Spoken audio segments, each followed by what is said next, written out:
नमस्कार, मैं डॉक्टर अभिषेक कुमार पांडे। विलयन की बात करेंगे। तो विलयन कम से कम 2 अवयव का बना होता है, जिसमें सॉल्यूट और सॉल्वेंट होते हैं। प्रायः कम मात्रा में मौजूद अवयव को सॉल्यूट यानी विलेय कहते हैं या घुल्य बोला जाता है, और प्रायः अधिक मात्रा में मौजूद अवयव को सॉल्वेंट यानी विलायक या घोलक कहते हैं। तो घोलक हमेशा एक ही होगा, यानी विलायक हमेशा एक ही होगा, सॉल्वेंट एक ही होगा, लेकिन जो सॉल्यूट है विलेय, उनकी संख्या एक या अधिक हो सकती है। अगर किसी विलयन में सिर्फ एक विलेय और विलायक मौजूद हो तो उसे बाइनरी सॉल्यूशन कहते हैं, द्विअंगी विलयन कहते हैं, बाइनरी सॉल्यूशन, अगर 2 ही कंपोनेंट हो तब। और विलयन की एक खास विशेषता है कि इसमें सॉल्वेंट का फिजिकल स्टेट चेंज नहीं करता है। सॉल्वेंट अपने फिजिकल स्टेट में कायम रहता है, सॉल्यूट का फिजिकल स्टेट में भी चेंज्ड, बदल सकता है। विलेय की भौतिक अवस्था बदल सकती है, नहीं भी बदल सकता है, जैसे कि बेंजीन में टॉल्यूइन मिला दें, पानी में इथाइल अल्कोहल मिला दें, तो इसमें फिजिकल स्टेट किसी का चेंज नहीं करेगा। लेकिन अगर ग्लूकोज को पानी में मिला दें तो इसमें ग्लूकोज का फिजिकल स्टेट चेंज कर जाएगा। तो जो विलायक है उसका भौतिक अवस्था नहीं बदलता है और विलेय की भौतिक अवस्था बदल जाती है। जनरली 2 कंपोनेंट अगर पाए जाएंगे तो उसको हम लोग कहेंगे बाइनरी सॉल्यूशन, द्विअंगी विलयन। तो ये जो आपका विलयन है, इसको बहुत तरह से हम लोग क्लासिफाई करते हैं, जिसमें मोस्ट कॉमन, सबसे आसान क्लासिफिकेशन में एक है उनके भौतिक अवस्था के आधार पर। किनके भौतिक अवस्था के आधार पर? विलेय और विलायक के भौतिक अवस्था के आधार पर। तो ध्यान में रखिएगा, सामान्यतः पदार्थ की 3 ही अवस्था मानते हैं, अन्य जो अवस्थाएं हैं उसकी बात हम लोग नहीं करेंगे। Plasma, Bose Einstein condensate, super cooled matter या super cooled matter, super cooled liquid, इनकी बात नहीं करेंगे हम लोग। इस पर और भी रिसर्च हो रहा है तो उस टॉपिक को छेड़ने की यहाँ जरूरत नहीं है। तो प्रायः 3 पदार्थ की भौतिक अवस्थाएं हैं, ठोस, द्रव और गैस। तो ठोस, द्रव और गैस, इन भौतिक अवस्थाओं के आधार पर विलयन 9 प्रकार का होता है। विलयन 9 प्रकार का होता है। कैसा भाई? ध्यान रखिएगा, प्रायः जो अधिक मात्रा में होगा उसको सॉल्वेंट बोलेंगे, और सॉल्वेंट जो कम मात्रा में होगा उसको सॉल्यूट बोलेंगे। तो सॉल्वेंट में यदि हम लोग गैस ले लें और ये इसकी एग्जाम्पल की बात करते हैं, अगर एग्जाम्पल, यहाँ एक अमलगम लिखा हुआ है, ये भी किसी न किसी चीज का एग्जाम्पल ही है। किसका है आते हैं उस पर। सॉल्वेंट यदि आपका गैस है और सॉल्यूट भी गैस है, तो इससे जो विलयन बनेगा ना, उसमें सॉल्वेंट विलायक अधिक मात्रा में, सॉल्यूट विलेय कम मात्रा में। तो गैस में कोई दूसरा गैस मिला हो तो इसका सबसे बेस्ट एग्जाम्पल क्या है? एयर है, जिसमें हम लोग श्वास ले रहे हैं, हम लोग जिसमें श्वसन कर रहे हैं वो हवा हकीकत में इसी का उदाहरण है। एक गैस में दूसरे गैस का मिश्रण है, नाइट्रोजन अधिक मात्रा में है और ऑक्सीजन, CO2, ओजोन जैसी गैसें जो है ना, आर्गन, हीलियम जैसी गैसें जो है वो कम मात्रा में है। तो इसका बेस्ट एग्जाम्पल एयर है, इसका बेस्ट एग्जाम्पल एयर है, और इसमें ध्यान में रखेंगे इसका बेस्ट एग्जाम्पल है एयर, गैस में गैस का। और अगर सॉल्वेंट की जगह गैस और सॉल्यूट की जगह लिक्विड ले लें, लिक्विड, सॉल्वेंट की जगह गैस, सॉल्यूट की जगह लिक्विड ले लेते हैं, द्रव ले लेते हैं, तो इसका एग्जाम्पल हो सकता है क्लोरोफॉर्म, क्लोरोफॉर्म इन N2 गैस, क्लोरोफॉर्म इन N2 गैस। नाइट्रोजन गैस में अगर क्लोरोफॉर्म मौजूद हो, मिला हो, तो वो इसका एग्जाम्पल हो जाएगा। चलिए, यहां तक आपको दिखाई दे रहा है। गैस में लिक्विड, तो क्लोरोफॉर्म लिक्विड है, सॉल्यूट हो गया कम मात्रा में, और नाइट्रोजन गैस में मौजूद हो तो वो इस तरह का एग्जाम्पल हो जाएगा। अब तीसरा, गैस ले लेते हैं सॉल्वेंट के रूप में और सॉल्यूट के रूप में ले लेते हैं सॉलिड।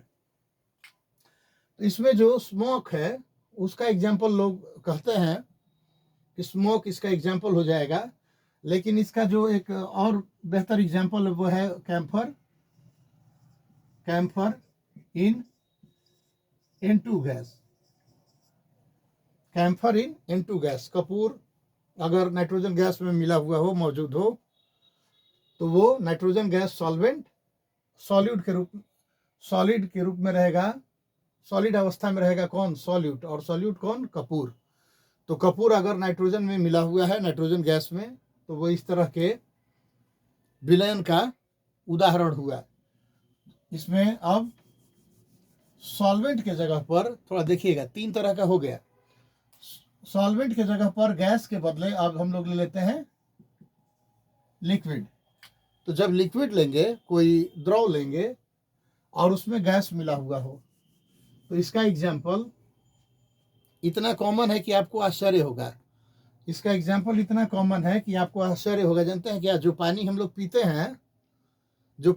पीते हैं ड्रिंकिंग वाटर है, जो टैप वाटर बोलते हैं, नल से प्राप्त, कल से प्राप्त, वो लिक्विड, उसमें ऑक्सीजन और CO2 जैसी गैसें घुली रहती है ना। किसी सामान्य पानी में भी हम जानते हैं कि मछली को रखने पर वो जिंदा रहेगी। इसका मतलब है सामान्य पानी में ऑक्सीजन घुला हुआ रहता है। तो पानी हो गया लिक्विड, उसमें घुला हुआ है कोई गैस। पानी में कोई गैस, ऑक्सीजन घुला हुआ है। तो जो जनरल जो वाटर है, normal water is an example of this type of solution ना। सामान्य पानी जो है ऐसे विलयन का उदाहरण है जिसमें सॉल्वेंट पानी है और सॉल्यूट गैस है। और वो साधारण हम लोग का पानी हुआ ना। और कैसे जानेंगे इस बात को? तो इसमें जलीय जीव जिंदा रहते हैं। साधारण पानी में जलीय जीव जिंदा रह सकते हैं। जब हम लोग गर्म करेंगे तो ये अलग बात है कि गर्म करने पर सामान्य पानी में घुली हुई गैस की घुलनशीलता घटती है। गर्म करने पर पानी में किसी गैस की घुलनशीलता घटती है। अब ये चौथा हुआ। नंबर 5, अगले एग्जाम्पल की तरफ अगर बात करें तो सॉल्वेंट है लिक्विड और सॉल्यूट भी लिक्विड है। इस बार दोनों लिक्विड है। विलायक भी द्रव है, विलेय भी द्रव है। विलायक विलेय दोनों द्रव है। तो इसका बेहद ही आसान और खराब एग्जाम्पल भी कहिए, जो कहिए आप उसको ना।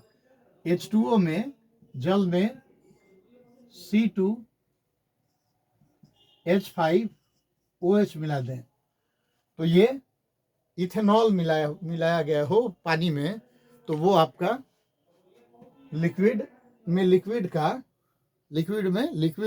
का सॉल्यूशन का उदाहरण हो गया। इसके बाद सॉल्वेंट के रूप में लेते हैं लिक्विड और सॉल्यूट के रूप में लेते हैं सॉलिड। तो बहुत कॉमन है लिक्विड। जनरली लिक्विड के जगह पर हम लोग बेंजीन लेते हैं, ईथर लेते हैं या फिर पानी लेते हैं। तो जब सॉल्वेंट के जगह पर पानी हो तो उसको बोलते हैं एक्वस सॉल्यूशन। सॉल्वेंट के जगह पर, याद रखिएगा, सॉल्वेंट के जगह पर पानी हो तो उसको बोलते हैं एक्वस सॉल्यूशन, जलीय विलयन। लेकिन अगर सॉल्वेंट के जगह पर, लिक्विड सॉल्वेंट के जगह पर अगर पानी नहीं हो तो नॉन एक्वस सॉल्यूशन बोलते हैं। लिक्विड सॉल्वेंट के जगह पर अगर पानी नहीं हो, बेंजीन हो, ईथर हो या कुछ और हो, तो हम लोग उसको बोलते हैं नॉन एक्वस सॉल्यूशन। तो ज़्यादा एग्जाम्पल में, ज़्यादा यूज में हम लोग किस चीज़ को लाते हैं? एक्वस सॉल्यूशन को लाते हैं, क्योंकि हम लोग उससे फेमिलियर हैं, बहुत पहले से हम लोग जानते भी हैं। तो लिक्विड में सॉलिड का एग्जाम्पल, पानी में क्या मिला दीजिए? ग्लूकोज मिला दीजिए। पानी में C6H12O6 मिला देते हैं।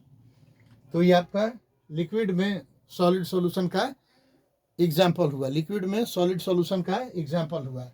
अब ये 6 तरह का हम लोग अभी तक सॉल्यूशन देखे। 7, 8 और 9 और उसमें हम लोग सॉलिड ले लेते हैं। सॉल्वेंट भी सॉल्वेंट इस बार तीनों बार सॉल्वेंट के रूप में सॉलिड ही लेंगे। थोड़ा ध्यान इस पर रखिए। और सॉल्यूट की जगह गैस, विलायक की जगह ठोस, विलेय की जगह गैस, विलायक की जगह ठोस, विलेय की जगह गैस।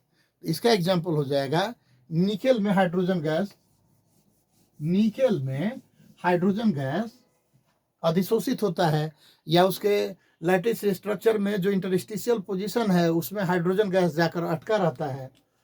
तो ये निकेल, या फिर उससे भी बढ़िया प्लेडियम, प्लेडियम में मिला हुआ है क्या, H2, प्लेडियम में H2। तो प्लेडियम मेटल जो है, प्लेडियम मेटल ट्रांजिशन एलिमेंट है, ट्रांजिशन मेटल है। उसमें जो परमाणु होते हैं उसका आकार बहुत बड़ा, तो परमाणुओं को स्फेरिकल मानते हैं, गोलाकार। तो उन गोलाकार परमाणुओं के बीच में जो खाली जगह बचेगा, वॉइड या इंटरस्टिशियल साइट बोलते हैं, अंतराकाशीय स्थल जो बोलते हैं, अंतराकाशीय स्थान, उसमें हाइड्रोजन गैस भर सकता है, क्योंकि हाइड्रोजन गैस के परमाणु बहुत छोटे होते हैं। तो ये ठोस में गैस के विलयन का उदाहरण हो जाएगा। उसके बाद फिर लेते हैं एक सॉलिड, द सेकेंड लास्ट यानी 8वां प्रकार का विलयन में सॉलिड लेते हैं सॉल्वेंट, और सॉल्यूट की जगह पर लिक्विड लेते हैं, सॉल्यूट की जगह पर लिक्विड लेते हैं। तो इसमें कहा जाता है ना कि हाइड्रेटेड हाइड्रेटेड मिनरल्स हो सकते हैं इसमें, ऐसा कोई खनिज जो जल को अवशोषित किए हुए हो, ये इसका एग्जाम्पल हो सकता है। या फिर इसका सबसे बेस्ट एग्जाम्पल यही यहाँ पर पहले से अमलगम लिखा हुआ है, तो ये अमलगम इसका बेस्ट एग्जाम्पल है। किसका, सॉलिड में लिक्विड का। सॉलिड की जगह पर सोडियम ले लीजिए, और लिक्विड की जगह Hg मरकरी ले लेते हैं, तो इसको बोलते हैं सोडियम अमलगम, सोडियम अमलगम बोलते हैं। ये सॉलिड और लिक्विड के विलयन का उदाहरण है।